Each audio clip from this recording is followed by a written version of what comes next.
네, 안녕하십니까? 오늘은 저희가 이제 9장, 기본교리 9장을 살펴볼 차례입니다. 기본교리 9장은 어떤 내용이냐면요. 기본교리 9장은 그리스도의 생애와 죽음과 부활입니다. 오늘은 제가 따로 교재나 저기 PPT를 준비하지 않았습니다. 저희가 오랜만에 성경을 이렇게 찾아서 펼쳐보는 좀 추억에 좀 잠기고자 제가 일부러 PPT나 교재는 준비하지 않았습니다. 그래서 오늘 아마 손과 눈이 좀 바쁘셔야 될 것 같습니다.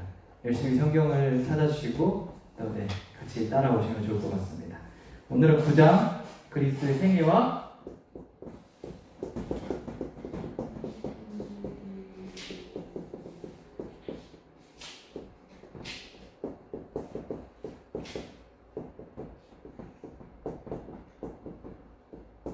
그리스도의 생애와 죽음과 부활입니다. 되게 제목만 봐도 어떤 내용인지 조금 짐작이 가시죠? 네. 그래서 오늘은 우리가 좀 잘 아는 내용이지만 한번 복습해 본다 생각하고 같이 따라오시면 좋을 것 같습니다. 오늘 이제 주로 살펴볼 내용은 이제 속죄와 화목에 대한 내용인데요. 살펴보겠습니다. 우리 성경에서 많은 사람들이 가장 많이 알고 있고 많은 사람들의 사랑을 받고 있는 한 절을 뽑으라면 어떤 것을 뽑으실 수 있겠습니까? 딱 이게 복음의 정수다, 복음의 핵심이다 라고 딱 소개할 수 있는 성경절을 소개한다면 네, 그 다음에 나올 줄 알았습니다. 요한복음 3장 16절입니다. 여기 보면 뭐라고 이야기하고 있죠? 우리 외우실 수 있는 분들은 같이 한번 같이 외워보시면 좋을 것 같습니다. 한번 해볼까요? 시작! 하나님이 세상을 이처럼 사랑하사 독생자를 주셨으니 이는 저를 믿는 자마다 멸망하지 않고 영생을 얻게 하려 하십니다. 여기서 우리는 중요한 한 가지 사실을 발견할 수 있죠. 아버지 하나님께서 아들 하나님 그리스도를 독생자를 이 세상에 어떻게 하셨다고요? 보내셨다, 주셨다. 그러면 그 주신 이유를 요한복음 3장 16절에서 뭐라고 이야기하고 있죠? 네, 세상을 이처럼 사랑하셨기 때문에 이 땅에 보내셨다라고 이야기하고 계십니다. 하나님께서 우리를 사랑하신다. 그렇기 때문에 우리에게 구원을 주시고 예수 그리스도를 주셨다라고 이야기를 하고 있는 것이죠. 우리 요한일서 4장 8절에 보면 저희가 너무 잘 아는 성경절이 하나가 있습니다. 요한일서 4장 8절에 뭐라고 이야기하고 있을까요? 이거 찾아보시지도 않고 네, 하나님은 사랑이시다라고 이야기하고 있습니다. 하나님께서 왜 우리를 사랑하셨고 또 자신의 독생자 아들 하나님을 왜 이 땅에 보내셨을까요? 왜 아들 예수 그리스도께서 이 땅에 생애하셔야 됐고 죽으셔야 됐고 부활하셔야 됐을까요? 네, 만드셨기 때문이고 그 최종적인 목적이 무엇이죠? 요한복음 저희가 3장 16절에서 발견할 수 있는 최종적인 목적. 네, 멸망하지 않고 영생을 얻게 하려 하기 위해서 이렇게 하셨음을 저희가 확인해 볼 수 있죠. 그것 때문에 그리스도가 이 땅에 사셨고 죽으셨고 부활하셨음을 저희가 확인해 볼 수 있는 것입니다. 멸망할 수밖에 없는 이 인간을 구원하시기 위해서 이 땅에 보내셨던 것이죠.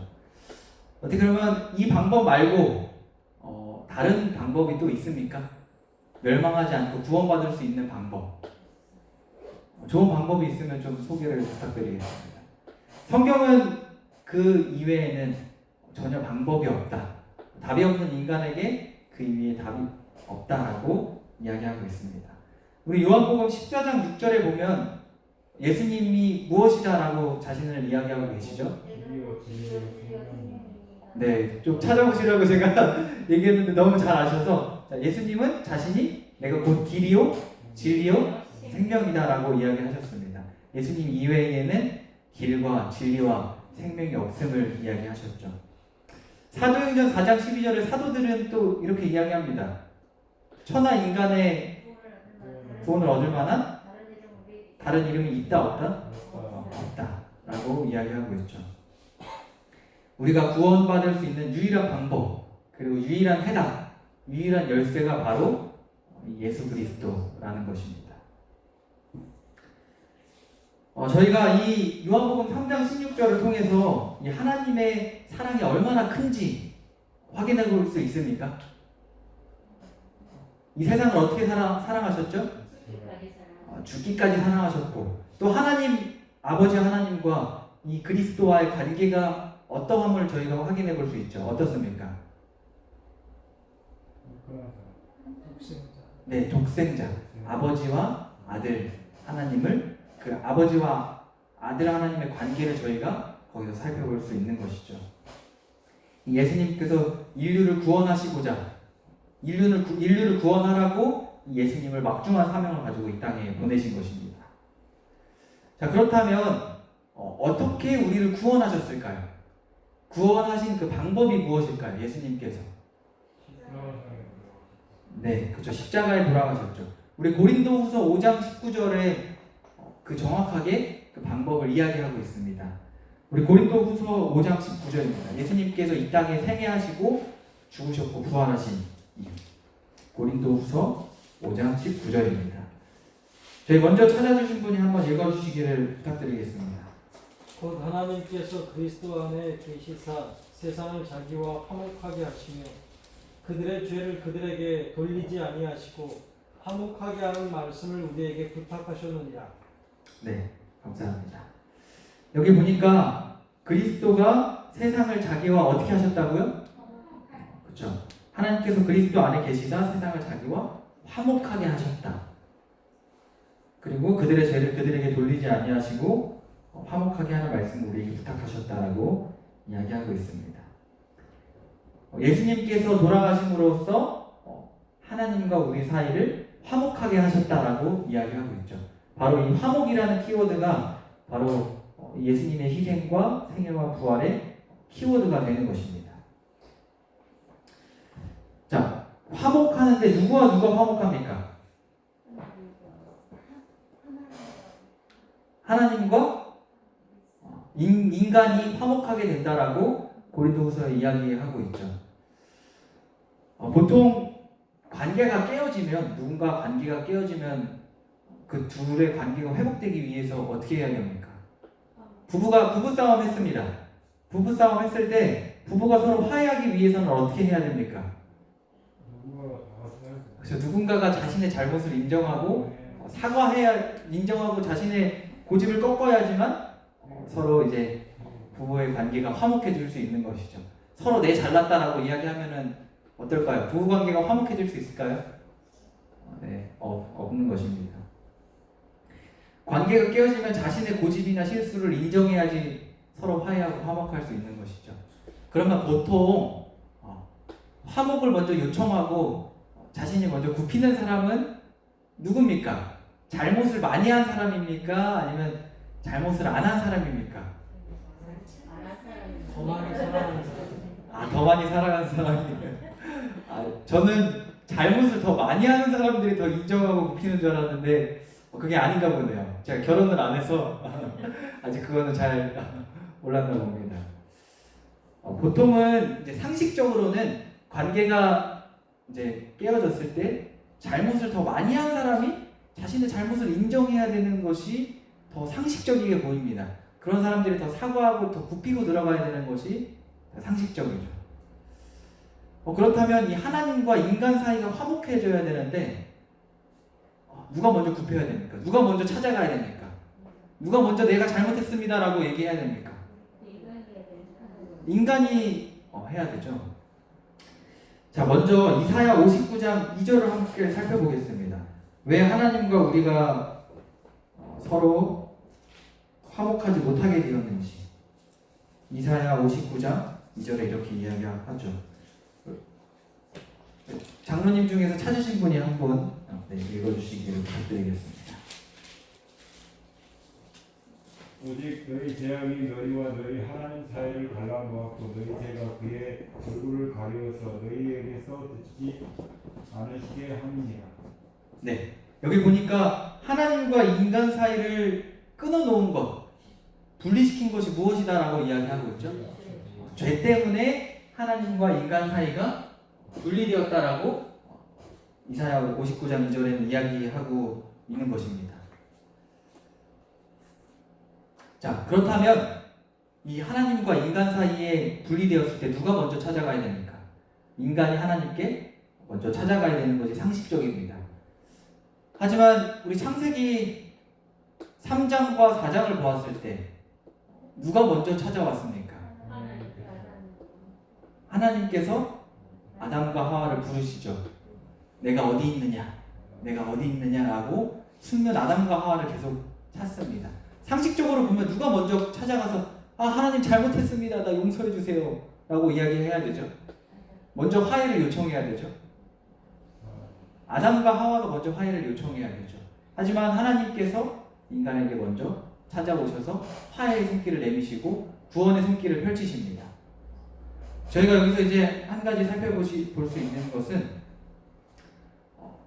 우리의 모든 구원과 우리의 모든 그런 구원의 핵심은 우리가 하나님께 먼저 찾아가는 것이 아니라 하나님의 선제 행동이라는 것입니다. 그러니까 하나님께서 인간에게 먼저 찾아오시고 인간을 위해서 먼저 하신 것이 바로 구원의 기초가 되는 것이죠.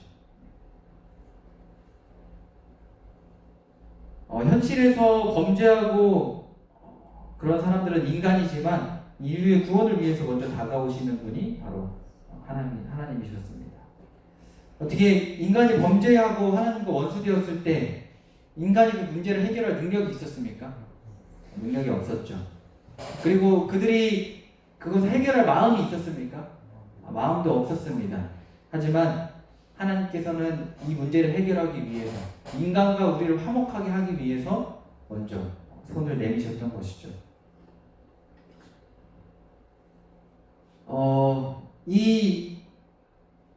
우리가 이 문제를 이제 통틀어서 복음이라고 부릅니다. 하나님께서 죄를 지은 인간에게 먼저 다가오셨고 또 그 인간을 위해서 자신의 생명을 바치시고 자신의 목숨을 바치신 것을 저희는 복음이다라고 부릅니다. 자, 그렇다면 하나님께서 이 구원을 위해서 예수 그리스도께서 어떻게 되셨죠? 십자가에 죽으셨죠. 이 예수님께서 십자가에 죽으셔야지만 하나님과 우리가 화목해지고 화평해질 수 있습니다. 어떻게 이것은 좀 기분이 좋은 일입니까? 아니면 좀 가슴 아픈 일입니까? 예수님이 십자가에 달려 돌아가셨다는 일. 네. 무척이나 가슴 아픈 일이고 또 굉장히 잔인한 방법입니다. 피를 흘려야 되고 십자가에서 모욕을 당하셔야 하고. 그렇다면 왜 이런 희생의 방법을 통해서만 이 십자가를 통해서만 인류를 구원하실 수 있었을까요? 죄 없으신 분이 네. 하나님은 충분히 능력 있으신 분 아니신가요? 전지전능하고 능력이 있으신데 왜 굳이 이렇게 잔인하고 가슴 아픈 일을 통해서 구원을 베푸셔야 했을까요? 예수님은 억울한 재판을 통해서 십자가에 달리셨고 꽃다운 나이에 돌아가시지 않았습니까? 왜 그런 방법을 선택하셨을까요? 우리 레위기 17장 11절 한번 살펴보겠습니다. 저희가 그 답을 제사 제도에서 한번 살펴볼 수 있습니다. 레위기 17장 11절입니다. 우리 여자 집사님들 중에서 찾으신 분이 한번 읽어주시기 바랍니다. 레위기 17장 11절입니다. 육체의 생명은 피에 있습니다. 내가 이 피를 너희에게 주어 단에 뿌려 너희의 생명을 위하여 속하게 하였나니 생명이 피에 있으므로 피가 죄를 속하느니라. 네, 그렇죠. 생명이 어디에 있다고요? 피에 있기 때문에 피를 흘려야 된다라고 이야기하고 있습니다. 성경의 제사 제도를 한번 살펴보겠습니다. 우리 제사 제도를 살펴보면 하나님의 율법을 어긴 사람들이 어떻게 하죠? 성소로 짐승을, 하나님께서 명령하신 짐승을 끌고 성소로 나아옵니다. 그리고 나서 그 짐승 위에 어떻게 하죠? 네, 그 짐승 위에 손을 얹고 안수합니다. 죄를 짐승에게 전가시킵니다. 그리고 나서 그 짐승을 어떻게 하죠? 짐승을 죽여서 네, 피를 제단에 뿌리고 그 짐승을 태워서 제사를 드리게 되죠. 그리고 나서 이들은 성소를 나갈 때 어떻게 나갑니까? 여전히 죄인인 상태로 나갑니까? 아니면 하나님의 의로우심을 입고 나가게 됩니까? 하나님의 의를 입고 이들이 나가게 되죠. 저희가 여기서 살펴볼 수 있는 것은 누군가가 죄를 대신 져야 된다는 사실을 이 제사 제도를 통해서 알 수 있는 것이죠. 누군가는 죄의 대가를 치러야 함을 우리가 살펴볼 수 있는 것입니다. 그렇기 때문에 예수님께서 우리의 죄의 대가를 대신 치르신 그런 대속적인 특성들을 살펴볼 수 있는 것이죠. 자, 그렇다면 왜 이 죄의 대가를 누군가 대신 치러야 했을까요?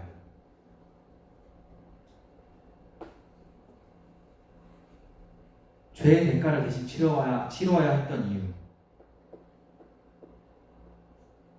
우리가 그 답을 하나님의 품성에서 살펴볼 수 있습니다. 하나님의 품성은 두 가지가 있죠. 크게 두 가지로 나눌 수 있죠. 무엇과 무엇이죠? 사랑과 공의로 나눌 수 있습니다.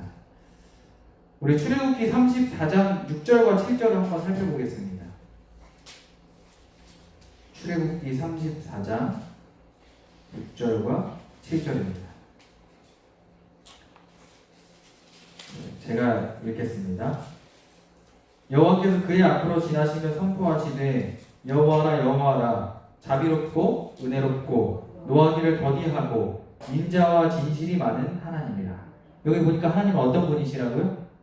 자비롭고 인자하고 아주 사랑이 넘치시는 하나님의 모습을 그리고 있죠. 자, 인자를 천대까지 베풀며 악과 과실과 죄를 용서하리라. 그러나 어떻게 하신다고요? 벌을 면제하신다고요? 네, 벌을 면제하지는 아니하고 아버지의 악행을 자손 3세대까지 보응하리라 라고 이야기하고 있죠. 저희는 여기서 두 가지 하나님의 특성을 살펴볼 수 있습니다. 그냥 다 덮어두고 그냥 끝 하시는 하나님이 아니라 공의의 하나님 그리고 사랑의 하나님의 모습을 살펴볼 수 있는 것이죠. 자, 그 죄에 대해서 하나님께서 어떻게 반응하시는지 저희가 또 살펴볼 수 있습니다. 여러 가지 그런 사건들이 있지만 역대하 36장 16절 함께 살펴보도록 하겠습니다. 역대하 36장 16절입니다.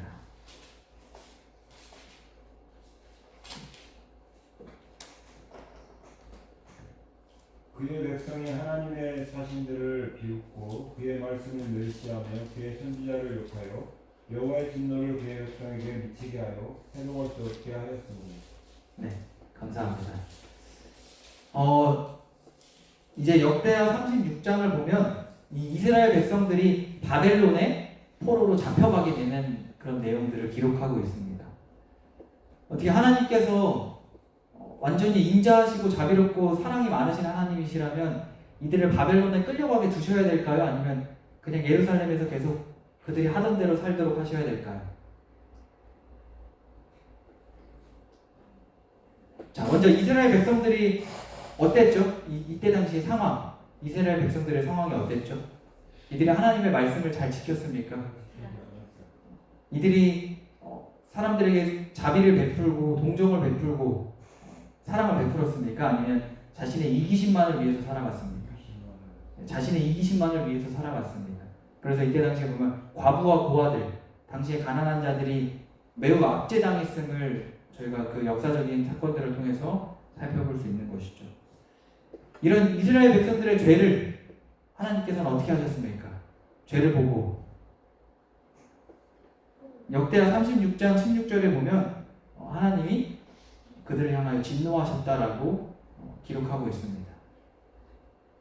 여기서 우리가 살펴볼 수 있는 것은 하나님의 율법에 대한 계획적인 배신들, 계획적인 그런 배척들은 하나님의 의로운 분노, 하나님의 진노를 유발시킨다는 것을 저희가 살펴볼 수 있는 것입니다.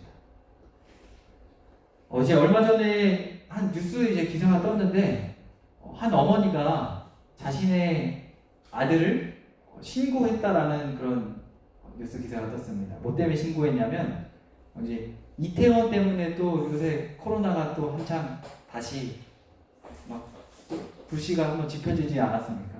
그래서 이 자신의 아들이 그 이태원에 갔다 왔다는 사실을 이제 신고하는 그런 어머니의 그런 기사를 한번 살펴보게 되었습니다. 우리가 생각하는 사랑, 우리가 생각하는 자비 하면은 이 아들을 어떻게 해야 됩니까? 집에 꽁꽁 숨겨놔야 되죠. 신고하면 안 되잖아요. 그런데 이 어머니가 자신의 아들을 신고합니다. 왜 자신의 아들을 신고했을까요? 물론 이 나라를 지키기 위해서도 그랬겠지만 자신의 아들이 정말로 그 병에 있어서 보호받기를 원했기 때문에 자신의 아들을 그렇게 신고를 한 것이죠. 진정한 사랑은 그냥 계속 감싸고 그렇게 해라 괜찮아 라고 하는 것이 아니라 바른 길로 나아가도록 해주는 것이 바로 진정한 사랑인 것입니다. 그래서 저희는 여기서 하나님의 두 가지 속성, 공의와 사랑이라는 두 가지 속성을 발견할 수 있죠. 특히 이 공의와 사랑이라는 속성이 어디에 가서 제일 극대화돼서 나타났을까요? 십자가에서 가장 극대화돼서 나타났습니다. 십자가는 하나님의 사랑을 정말 깊게 드러내줍니까? 아니면 조금 드러내줍니까? 깊게 드러내주죠. 얼마나 깊게 드러내줍니까? 자신의 목숨을 내어주기까지 우리를 사랑하셨음을 드러내줍니다. 반면에 또 우리의 무엇을 드러내줍니까? 십자가가 우리의 죄를 드러내줍니다. 우리가 십자가를 보면서 떳떳하게 난 죄 없다 라고 할 수 있는 사람이 있을까요? 그 예수님의 죄 없으신 생애와 예수님의 무고한 그런 죽음을 바라보면서 나는 죄 없다라고 말할 수 있는 사람이 누가 있을까요? 이 십자가를 통해서 우리의 죄가 드러나고 또 십자가를 통해서 이 죄의 대가가 얼마나 무서운 것인지 확인시켜주는 것이 바로 십자가인 것이죠. 그렇기 때문에 십자가를 통해서 이 공의와 하나님의 사랑이 다 입증되게 되는 것입니다. 자, 그래서 하나님의 그런 사랑은 목적이 있는 사랑이고 목적이 있는 은혜입니다. 단지 그냥 우리를 감싸고 우리를 그냥 좋다 좋다라고 끝나는 것이 아니라 우리에게 분명한 목적과 우리에게 분명한 목적을 보여주시는 사랑과 은혜인 것이죠. 십자가의 가장 큰 목적은 바로 무엇인가? 이 범죄한 인간을 하나님과 화목하게 해주는 것이 바로 십자가의 큰 의미 중에 하나인 것입니다. 우리 골로새서 1장 13절 함께 살펴보겠습니다. 골로새서 1장 13절입니다.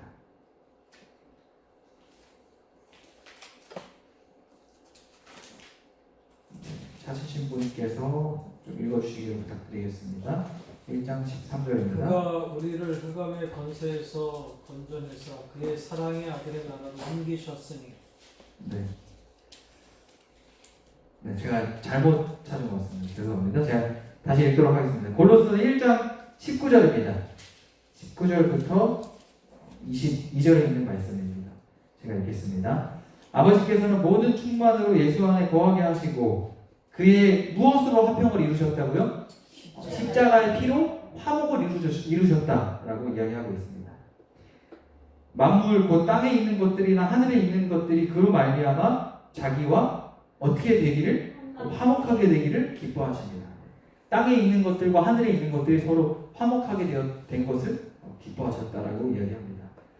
전에 악한 행실을 멀리 떠나 마음으로 원수가 되었던 너희를, 원래는 원수였고 화목할 수 없었던 우리를 이제는 그의 육체의 죽음으로 말미암아 화목하게 하사 너희를 거룩하고 흠없고 책망할 것이 없는 자로 그 앞에 세우고자 하셨으니 예수님의 피로 말미암아 우리 인간과 하나님이 서로 화목하게 되었음을 이야기해주고 있는 것입니다. 십자가의 큰 의미 중에 하나는 인간과 하나님을 화목하게 하는 것, 그것이 바로 십자가의 큰 의미다라고 이야기해주고 있는 것이죠. 이 화목이라는 것을 또 다른 단어로 뭐라고 이야기할 수 있을까요? 우리 어떤 재물이다라고 이야기를 하죠? 화목재물, 속죄재물이다라고 이야기합니다. 우리 속죄라는 단어를 한번 살펴보겠습니다.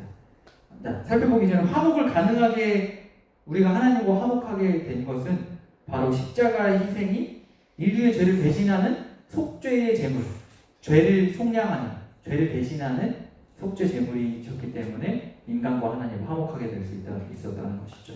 우리 속죄라는 단어 한번 살펴보겠습니다. 이 속죄라는 단어가 영어 단어로 무엇일까요? 네, 맞습니다. 어톤먼트입니다. 잠깐만요. 네.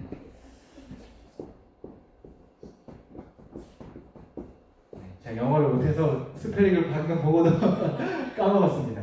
자, 어톤먼트. 자, 이걸 한번 어떻게 쪼갤 수 있을까요? 이 단어를. 원래 이 속죄라는 단어, 어톤먼트의 의미가 무엇일까요? 한번 쪼개보실까요? 어떻게 쪼갤 수 있을까요? at 한번 찍고 원 한번 찍으면은 나눌 수 있겠죠. at one month. 이게 어떤 뜻을 가지고 있을까요?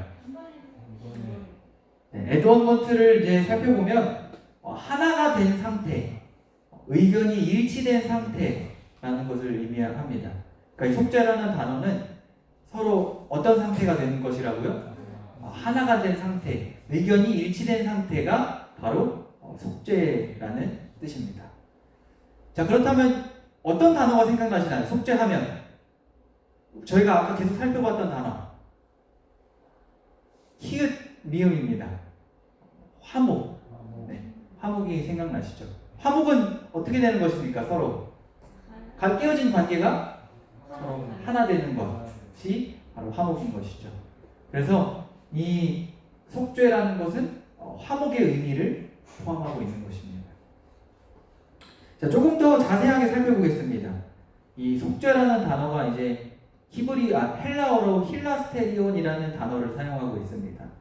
근데 저희가 이제 생각하기로는 이 죄로 인해서 진노한 하나님을 달랜다라고 생각할 수 있습니다. 진노하신 하나님을 막 달랜다라고 생각할 수 있지만은 이 속죄라는 단어, 또 화목의 의미를 가지고 있는 속죄라는 단어, 힐라스테리온이라는 단어는 이렇게 사용됩니다. 먼저 전혀 이렇게 사용되는 헬라어의 용법 중에서 이렇게 사용되는 경우가 전혀 없습니다. 분노한 신을 달래거나 또는 독수적이고 독단적이고 변덕스러운 신을 진정시키는 그런 이교적인 개념과는 힐라스테리온의 과는 전혀 관계가 없습니다. 속죄 화목과는 전혀 관계가 없는 것이죠. 하나님은 당신의 자비로운 뜻 가운데 그리스도를 인간의 죄에 대한 그분의 거룩한 진노에 대한 화목제물로 우리에게 주셨습니다. 왜냐하면 하나님께서 죄에 대한 당신의 심판을 받도록 그리스도를 인간의 대리자로, 대표자로 하나님의 대성물로 받으셨기 때문이죠. 자, 그렇다면 이 하나님을 인간에게 화목시킬까요? 인간을 하나님께 화목시킬까요? 하나님을 인간에게 화목시킬까요?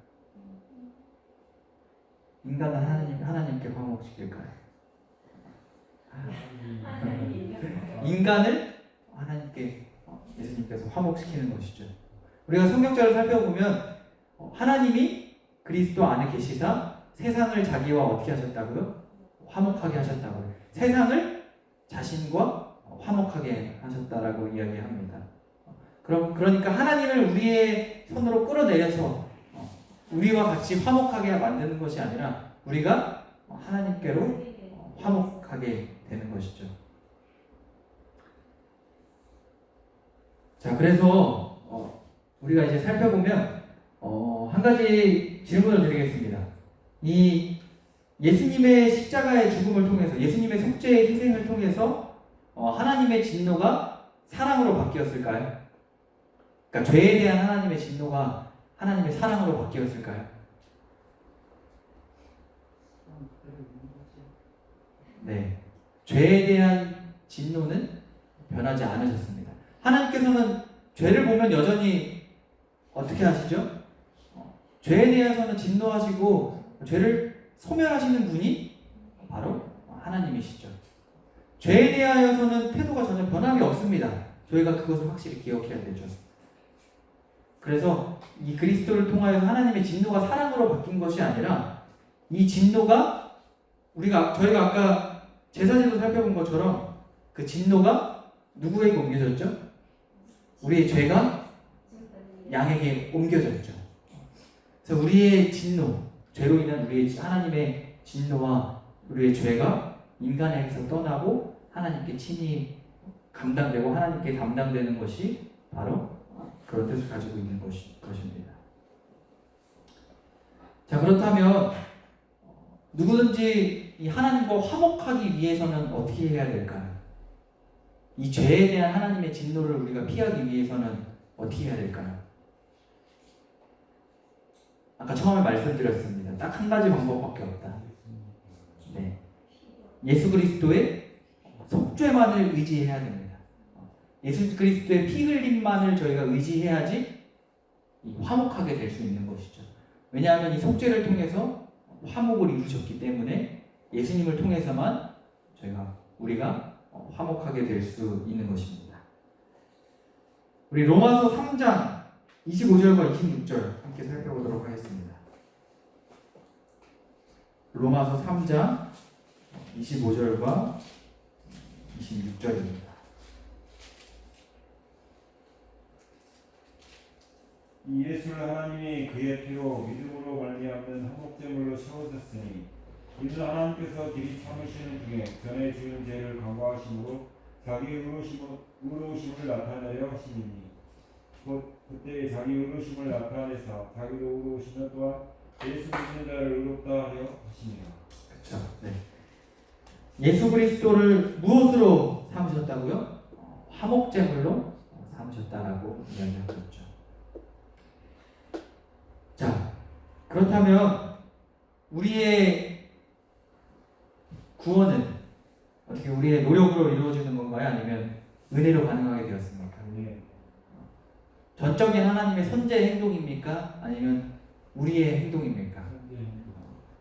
이 예수님의 구원의 그런 속죄의 과정 가운데 우리가 참여한 것이 하나라도 있습니까? 우리가 보탠 것이 하나라도 있습니까? 네, 우리가 보탠 것은 하나도 없는 것이죠. 그렇기 때문에 한 가지 방법, 예수님의 속죄와 화목제물이 되신 예수님을 의지하는 것만이 바로 구원의 방법인 것입니다. 자, 그렇다면 우리가 완전히 의로운 행동을 하지 않아도 될까요? 그러면 하나님의 율법을 완전히 지키지 않아도 될까요? 네. 아니면 어떻게 해야 될까요? 우리가 그렇다면 우리의 의로운 행동들, 우리의 착한 행실들은 무엇입니까? 그것은 우리의 구원의 방법이 아니라 구원을 받은 자로서 우리가 감사와 기쁨에서 우러나오는 열매인 것입니다. 구원의 방법이 아니라 구원의 열매인 것이죠.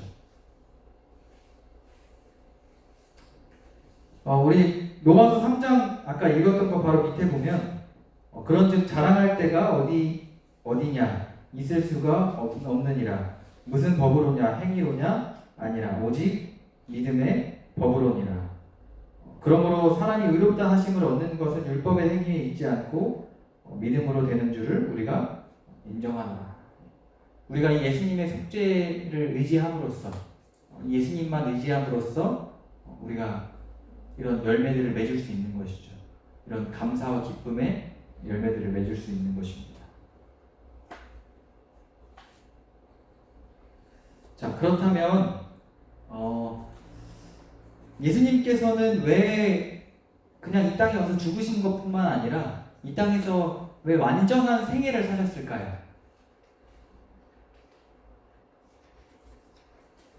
예수님께서 그냥 딱 성인된 몸으로 오셔서 딱 십자가에 죽으시면 죄를 대신하여 대속하는 것이 모두 다 끝나지 않습니까? 왜 예수님께서는 아기로 오셔서 이 땅에서 성장 과정을 밟으시고 왜 완전한 생애를 사셔야 했을까요? 네, 맞습니다. 우리의 모본이 되시기 위해서죠. 그리스도께서 완전한 생애를 사신 이유는 그리스도께서 사셨던 그 생애를 회개한 죄인들에게 선물로 주시기 위해서 예수님께서는 그 성장 과정들을 밟아가시면서 완전한 생애를 사신 것이죠. 우리 구원을 보면 마태복음 22장 11절에 보면 천국을 이렇게 이야기하고 있죠. 마태복음 22장 11절입니다. 이제 마태복음 22장에는 혼인 잔치에 대한 비유가 나오죠. 이 혼인 잔치에 한 왕이 많은 사람들을 초대하였죠. 초대하면서 무엇을 주었습니까? 사람들에게 결혼 예복을 주었습니다. 하지만 이 예복을 입지 않은 사람이 어떻게 되었죠? 네, 예복을 입지 않은 사람은 내어 쫓기고 이를 갈면서 슬퍼하는 그런 내용들을 저희가 살펴볼 수 있습니다. 바로 이 예복, 이 의의 두루마기, 예수 그리스도의 완전한 생애를 우리에게 입혀주시기 위해서, 우리가 예수님의 생애를 살게 하기 위해서 예수님께서는 이 땅에서 완전한 생애를 사셨던 것입니다. 완전한 죽으심뿐만 아니라 완전한 생애를 사셔야 됐던 것이죠. 우리가 비록 우리의 경향들, 우리의 성향은 죄로 기울어지는 성향을 가지고 있지만, 우리는 타락성을 가지고 있지만, 우리를 그리스도께 굴복시킬 때, 우리가 예수님 앞에 늘 무릎 꿇고 내 자신의 죄를 인정할 때, 우리는 예수님의 마음과 연합됩니다. 화목하신 그 은혜를 통해서 하나님과 우리의 마음은 연합됐고, 우리의 의지와 하나님의 의지는 합병됩니다. 그리고 우리의 생각은 예수님에게 사로잡히게 되고, 우리는 그 예수님의 생애를 우리가 따라 살아가게 되는 것이죠. 하나님께서는 참여하는 죄인을 보실 때 벌거벗음이나 죄의 흉함을 보지 않으십니다. 아담과 하와를 보실 때, 아담과 하와가 처음에 죄를 지은 다음에 어떻게 되었습니까? 자신들이 벌거벗었음을 깨닫게 되었죠. 그리고 나서 무화과 나무로 이렇게 옷을 만들어 입습니다. 그 모습이 어떻게 아름다웠을까요? 아니면 굉장히 흉했을까요? 네, 흉했을 것입니다. 하지만 하나님께서는 그 모습을 그 모습을 자신의 양을 통해서 희생함을 보여줌으로써 가죽 옷을 입히셨던 것이죠.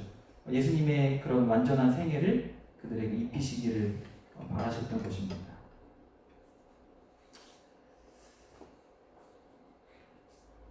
그래서 우리는 이 왕 앞에 서기 위해서, 예수님 앞에, 하나님 앞에 서기 위해서는 그리스도의 완전한 생애와 또 그리스도의 완전한 죽으심이 필요한 것입니다. 죄인들로서 우리가 빚을 탕감받는 것뿐만 아니라 이제 잔뜩 은행에 빚을 졌습니다. 그리고 나서 그 은행의 빚을 다 갚으면 바로 신용불량이 해제가 되나요? 아니면 은행 계정을 새로 만들어야 되나요? 우리 계정을 이제 새로 만들어야 되는 것이죠. 그래서 우리의 빚을 탕감받는 것뿐만 아니라 우리의 은행 계정이 다시 회복되는 것이 필요합니다. 우리가 감옥에서 풀려나는 것뿐만 아니라, 감옥에서 풀려나면 보통 어떤 줄이 하나 그인다 그러죠? 빨간 줄이 하나 그인다 그러죠. 우리가 감옥에서 풀려나는 것뿐만 아니라 우리의 호적이 바뀌어야 될 필요가 있는 것입니다. 우리의 신분이 바뀌어야 될 필요가 있는 것이죠. 바로 왕의 가족이라는 신분을 바꿀 필요가 있는 것입니다. 그래서 예수님의 생애와 죽음과 부활이라는 것은 바로 이런 의미를 가지고 있는 것입니다. 용서할 뿐만 아니라 우리에게 새로운 신분을 주시는 것이죠. 그래서 그분의 죽으심과 그분의 완전한 생애를 우리의 생애와 우리의 신분에 완전히 적용하는 것이 필요합니다. 우리가 그렇게 했을 때 이 예수님의 생애와 예수님의 죽으심을 우리의 생활에 완전히 적용했을 때 우리는 이렇게 살아갈 수 있습니다. 우리 베드로전서 2장 21절과 23절을 함께 살펴보고 말씀을 마치도록 하겠습니다. 베드로전서 2장 23절과 25절입니다.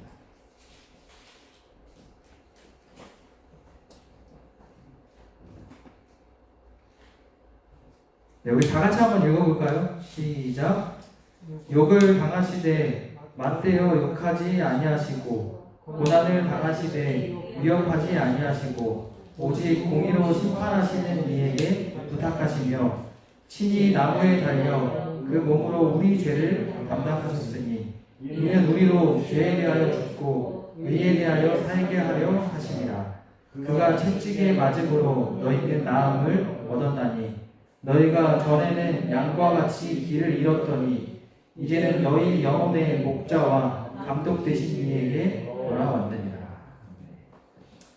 우리가 예수님의 속죄와 예수님의 완전한 생애를 통해서 우리가 예수님께서 보여주신 이 모본을 따라서 내 권리를 주장하고 내 자신을 드러내는 삶이 아니라 우리의 삶이 온전히 우리를 위해서 모든 것을 주신 속죄 제물이 되신 예수님을 드러내는 그런 삶이 되기를 바라면서 오늘 기본교회 9장 시간을 마치도록 하겠습니다.